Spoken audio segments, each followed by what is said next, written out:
Wow, first day, first session, and I see uh, not a very energetic good morning. Good morning, everyone. I think this is usually expected day 4, post lunch, or the last session. So I'm speaking on day 4 as well. I hope I will not see this kind of an energy level there. Welcome everybody to this workshop. I'm grateful and I'm glad you are here. And of course, you are here because you are very knowledgeable or you understand this topic somewhat, but you have a lot of questions. So right off the bat, I just want to share that I have tried to make this as simple as possible. And the keyword here is as simple as possible. It is a complicated topic, so I'll try and hopefully super simplify it. But I do promise you I've tried to keep it tech light. I can't eliminate the technology aspect altogether, but given the diverse nature of this audience here, I have tried to keep it relatively tech light, so don't worry if you're not a techie or if you don't understand technology. And as you can see from the title, this is the burning question: is it hype or is it right? And as we go along, you'll realize why I haven't labeled it the way I have. So before I start, this is a little bit about myself. My name is Malik. I have in my 1.0 avatar been a lifelong banker, 20 years of digital banking, and I have some of my former colleagues here, so I'm glad to see them. Most of that was with Citibank, about 14 years in different roles, but I consider myself lucky or unlucky, depending on how you look at it, that I was in digital banking or digital finance and e-payments from the late 90s. As you can imagine, this was before Facebook existed. Facebook and Twitter and all of these giants existed. So I've been doing this since then when it was not cool. In fact, nobody really cared about you if you're a digital banker. You were seen as an outlier or a hobby, or worst case, you were seen as a cost center wasting the bank's money. From there to now, when I say I'm in fintech 20 years later, it's a cool thing. And as you can see, I'm actually allowed to wear jeans when I present. So some of my colleagues have actually, I kid you not, they've presented in shorts at these kinds of sessions. I'm still a little conservative. The banker doesn't go away. So 2.0 avatar, I am an entrepreneur. This is my second venture. I'm also a mentor, and I have mentored and advised close to 400 fintechs now, all over the world, every possible domain vertical that you can think of. And I'm also an advisor to banks and many governments and regulators. So hopefully you will get a balanced perspective from me. I'm not one of those 20-something cool kids. I'm a 40-something, spent 20 years in the industry before. Not before, I was always doing it. And now I've made the transition to the other side, but I continue to work with banks all the time, as well as governments and regulators. And I'm also the co-founder of GIFT Foundation, which is one of the largest and the most diverse global fintech forums in the world. We have members from 35 countries, and it's an excellent ecosystem representation of governments, banks, regulators, ADB, IMF, World Bank, you name it, as well as fintechs and blockchain companies as well. And I have now spoken at over 120 conferences in 25 locations, so I'm quite used to doing this. In fact, I enjoy sharing perspectives with my delegates, and I'm also an author. I have a global readership. So this is how we're going to structure our day today. 3 key messages, and this, as you know from the agenda, this is just the first part of it. We have 2 more sessions coming up. So I'll skip through some of, or rather I'll breeze through some of these, and I'll go through some of these aspects in detail because some of them will be covered later on through the day. So the first part is 101, the what, the why, and the how. The second part is, rather, why will be covered in the second part, where and why, as well as an overview of the use cases. As I said, the use cases will be discussed in more detail in the subsequent sessions. And the third, we will look at challenges. Yes, I was chatting with some other speakers outside, and I said I'd never do a session on blockchain or fintech or any of these technologies without addressing the challenges. So the world is not all rosy. We'll look at that. So let's go into the first part. And at periodic intervals, if you have any questions, just please feel free to raise your hands. So some of us in this ecosystem who've been there for a long time believe that blockchain is actually Internet 3.0. It's the Internet of value. So you had the Internet of information, and then you have IoT or IoE, the Internet of things, and then there's the Internet of value. Quick straw poll and show of hands. How many of you here have heard of blockchain? Of course, everybody, right? Anybody in this room would have heard of it or is keen. How many of you here have heard of blockchain or had heard of blockchain more than 3 years back? 5 years? 7 years? No? Nobody? Okay. So I'm glad to see that there are some people here who've been tracking this space for 5 years, so you obviously have seen and you understand how this has evolved. So some of that context is important because, and we'll go through it in detail, but I just want to lay the groundwork. Back in 2015, when the curiosity and the hype in blockchain was beginning to kind of take off, when I was still at Citibank, and I attended one of these summits in Singapore, where the keynote was a very well-reputed minister from the government of Singapore.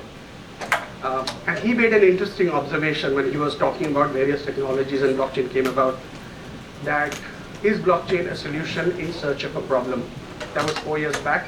We'll see now where do we stand in 2019, entering 2020. So as I said, this is something that there are many experts out there who claim to understand, but let Dilbert do the talking. You know, Dilbert is usually the one who articulates it best. So this is actually the reality even today as we enter 2020 for many of my banking colleagues. And this is not to kind of say it in a derogatory manner or something. There are just so many aspects and so many questions. So I'll play this video afterwards actually. So let's try and demystify it. What exactly is blockchain and why is there so much hype or now so many questions, I should say? Very simply put, it is just a distributed database that runs on multiple nodes rather than a single central server. So that's why it's an open architecture. And the other thing you have to remember is it can record multiple transaction types. It's a myth, or it's the idea of it being just a payment transmission mechanism is a very limited use case now. So it can enable varied use cases. So think of it as the power of a database, but not being centralized. And I think this visually says it quite well. And of course, it is something which has been disrupting value exchange, as we say, or money. And this many of you understand, but as I said, I'll start with some basics. And it's important to kind of get this foundational understanding correct, because while we all understand it and while we are all here as bankers, central bankers, industry professionals, for 600 years of the history of modern banking, from the time of the Medicis in Italy to now, there was always a trusted third party or a clearing house or a trusted middleman who did a lot of the stuff, whether it is clearing and settlement or acting as a depository. There was always a role, or somebody who balanced ledgers. There was always a role for a trusted third party. For the first time in the history of banking or financial services, there is an architecture possible, and I'm not saying it's happening or it's going to happen, but there's an architecture possible which enables direct peer-to-peer transactions. That's why there's a lot of hype, and that's why it's considered so powerful. And it's based on three very simple principles. Peer-to-peer transactions, a ledger which is distributed, as I just showed in the previous slide and visually as well, and cryptography. I think we all understand these three. And then I ask myself this question. I'm as much a critic of these ecosystems as I am an evangelist. So it's a worthwhile question to ask. So what's the big deal, right? These three have been around for ages. And if you really go back, the idea of peer-to-peer transactions enabled by Fintech is at least a decade old, if not more. You have many, in fact, P2P payments is now such a big thing, and it's such a ubiquitous thing, right? China with WeChat Pay and Alipay, India, Paytm, Venmo in the US. then P2P has been around. So the idea of being able to do peer-to-peer transactions is not particularly path-breaking. Distributed ledgers have also been around as an architecture. So it's not entirely a new architecture. And we all know, depending on what your appetite for history or fiction or facts is, cryptography has been around in some form or fashion for either hundreds of years. If you're a fan of the Da Vinci Code and those kinds of things like me, the cryptex, so the idea of encoding messages, or if you want to look at modern cryptography, it happened during the Second World War, and some of you may have read or seen that movie of Alan Turing and how he discovered the enigma to break German cryptography. So all of these have been around for probably a few decades to a decade. None of this is particularly new. So why so much hype? So what's really new? And before I tell you what's new and why is it so powerful, I'm also going to spend 2 minutes on another foundational aspect, the origin of money itself. It's important. I mean, we take it so much for granted, right? So we know the history of money for 7,000 years. There was a society when there was no money, we used to live in barter. I had chickens and you had grains. We could just exchange. And it was a society that functioned for hundreds, probably thousands of years pretty well. But the problem was, if I have a cow and you have grains, it isn't an equal exchange. So how do you do it? That's when the idea of currency or money came about, right? It started first with gold and commodity, then precious metal. In fact, even before gold, commodity, then precious metal. Then came to paper, plastic money, electronic money, wallets, and finally now cryptocurrencies. So the thing is, in this entire spectrum, even though money moved from coins and commodities to bits and bytes, there was always a trusted third party. As I said, there was always a clearing house. There was always somebody who played the role of a trusted middleman. Nothing wrong with that. That's just how the system functioned, and there was a role for a trusted third party. But that means time, money, and multiple or more process legs, and therefore going back to this time and money. What if we were to actually go back to the basics, right? Barter, just like the barter days, truly peer-to-peer. But you could actually execute microtransactions, have safe record keeping, and the trust is established not because of a trusted third party or a middleman, but because of technology itself. And speaking a little more about our entire commercial and monetary system, if you really distill it down, it's just two things, right? Transactions and trust. And trust can happen in different ways, face-to-face. So we exchange cash, that's face-to-face, or through contracts. And I've given you some examples. Again, in all of these, to enable transactions and to have trust in the transaction, there was a role for a trusted third party. But decentralized ledgers are actually not that strange or ethereal as a concept. Anybody here who's seen this picture, or who can tell me what it is? Yes, please. Can you just, can somebody give her mic, please? And please share your name if you don't mind. Hello, my name is Eden. I'm an independent consultant. I just thought it's the island of Yap where those big stones. Excellent. So if you don't mind, can I ask you what these stones represent? Island of Yap in Polynesia or Micronesia? I always get confused. So I think these stones basically represented the trust that is required in money in the olden days. So. Excellent. Thank you very much. One round of applause for that. So this is their monetary system, and this is their distributed ledger. So this is really their ledger. The asset holdings, the asset holdings are represented through these stones. And as you can see, these have been around for hundreds, probably thousands of years. The stones are too heavy to move, so when transactions happen, the stones don't move from person A to person B or home A to home B. Simply the record of the ownership of that stone changes. And everybody in the village attests to it, so everybody agrees to it. It's a distributed ledger. Exactly the concept of blockchain. It's an open distributed ledger you just kind of overwrite transactions and change the ownership from A to B, and everybody agrees to it because it is a transparent, distributed ledger, and consensus is established by majority aggregations or majority agreement. So blockchain basically takes it exactly this concept to the next level via technology.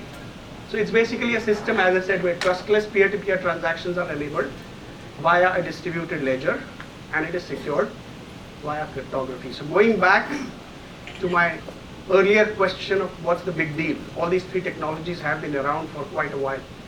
The big deal is that all three come together. And this is really the only big deal and the only power of blockchain. P2P, distributed ledger, secured by cryptography, all three in one technology framework. It's not just a technology, but a technology framework. That's what makes blockchain powerful. Key principles. Okay, before I go into it, any questions, any observations so far? We'll try and make it a little more interactive, please, so that people don't get bored. Any questions or any observations? Okay, excellent, thank you. Key principles. Because it's like those stones of Yap that everybody agrees or attests to, it's a single source of truth. And while this statement is fairly innocuous, most of us here who worked in financial services, banking, central banks, payment processors, especially in the operations functions, can attest to how painful this is, right? I have run payments businesses in multiple countries, and I can tell you reconciliation is not as simple as it looks, especially when it comes to multiple ledgers, multiple parties. A transaction gets debited in my system. By the time it gets credited elsewhere, it is 24 hours or more or less. There are always chargeback issues. There are always recon issues. There is no gold source of truth even within an organization. Forget across multiple counterparties. So the idea that blockchain is a single source of truth, a single store of record that everybody agrees to and attests to, is a very simple but a very, very powerful concept in practice. And as I said, validation is carried out by members of the network mathematically. That process is called hashing. And because of the above two, there are multiple copies of the same ledger on the blockchain. So each node or each terminal, as you would say, keeps a copy. And therefore, it is immutable. That's the other power we say. And I'll address this in a little more detail afterwards. Yes, it is possible to hack into this network as well. No network in the world is 100% secure. But because you would have to do a 51% attack, it's not economically feasible for most fraudsters. So the rewards for hackers are not economically feasible. So let's look at Bitcoin now. Same question that I asked a while back. How many of you here have heard of Bitcoin 3 years back? I'm sure many more hands, right? Bitcoin is a much more powerful, popular thing in our jargon or lexicon or our understanding. 5 years? 7 years? Okay. How many of you here actually hold Bitcoin? So we have a few millionaires or quasi-millionaires here. How many of you here bought Bitcoin at 20,000? Oh wow, what a relief. Lucky for everybody. How many of you here bought Bitcoin at sub 1,000? No? So there are no expert traders here who really managed the arbitrage. How many of you here actively trade? Okay. There's nothing to be shy about. Even I don't actively trade while I hold Bitcoin. Sorry? Actively spend it. Seriously, then you need to come on the mic afterwards, because this has been one of the biggest problems. Nobody spends Bitcoin. So if you actively spend Bitcoin, you really have to be made I need to record a video of you. It's one of those showcase things. That's the biggest thing. I've spoken at virtually every or most large blockchain conferences. Trust me, year after year after year, it's the same narrative. We are not Bitcoin, and Bitcoin of course being the most popular cryptocurrency, nobody uses it for transactions. So if you're spending it, you're really an outlier.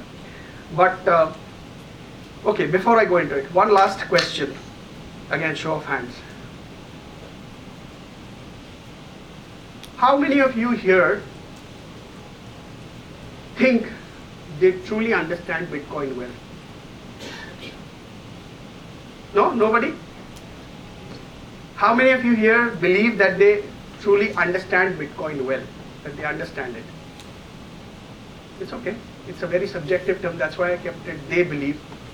Even I don't believe that I understand it fully well. But anybody here who has another take? No, I won't ask you a trick question after this. I'm just trying to gauge the level of understanding and appreciation. Okay, so let's try and understand it. Here's a video which we'll try and hopefully do it in 3 minutes. If you're like me, I'm sure by now you've heard about Bitcoin. It's been in the news a lot lately, and there's How do I increase the volume still quite a few people who don't understand what it is. Well, luckily I saw this commercial last night that explains what Bitcoin is. The volume is audible till behind? Can? And how it works. Take a look. Jin. Oh. I love our little get-togethers. Well, you know what I don't love? What? Not knowing where to put my money for retirement. There are just too many options. 401ks, IRAs, savings. It's so confusing. Well, you know where I put my money? Where? Bitcoin. What's Bitcoin? Bitcoin is the first decentralized digital cryptocurrency that works without a central bank. Well, that sounds interesting. Yeah, and it's so simple to use.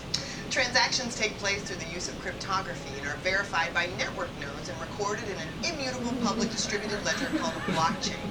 What could be simpler than that? Nothing. It sounds great.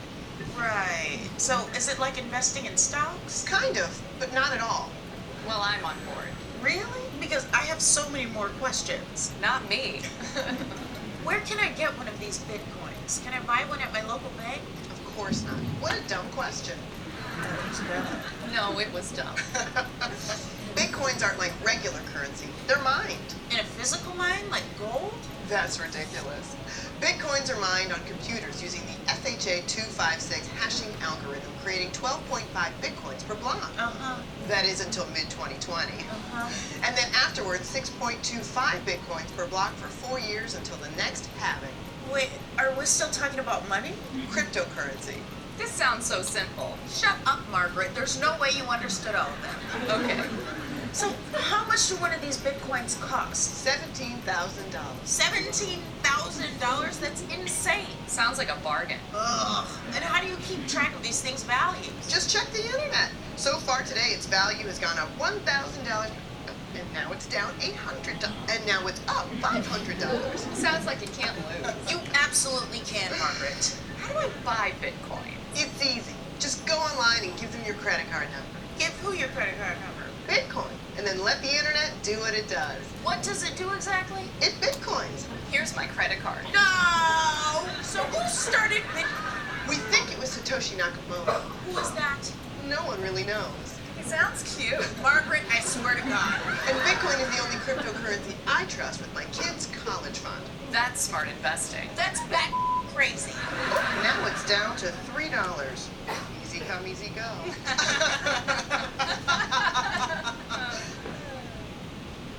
This message brought to you by the stock market. Gamble with your retirement the old-fashioned way. Isn't that the reality? That's how much most of us, including experts, understand.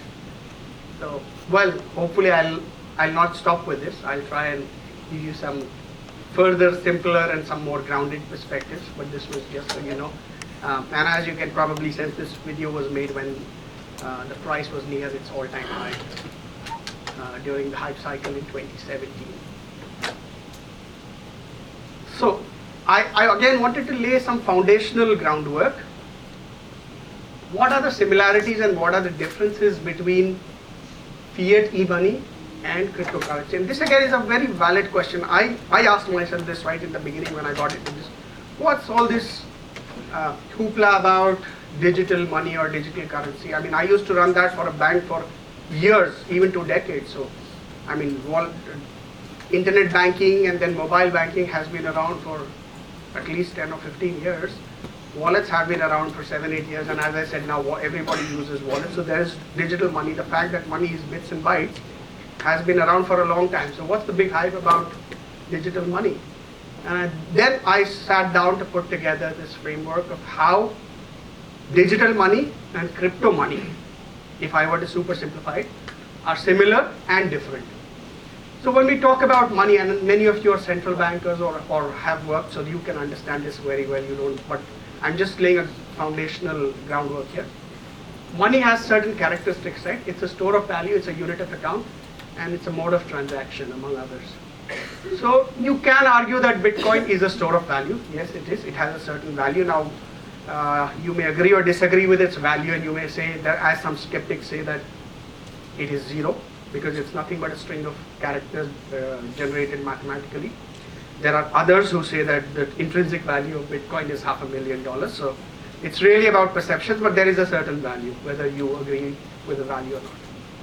Unit of account, yes, it is a unit of account. In fact, it is much more divisible than fiat currency. Mode of transaction,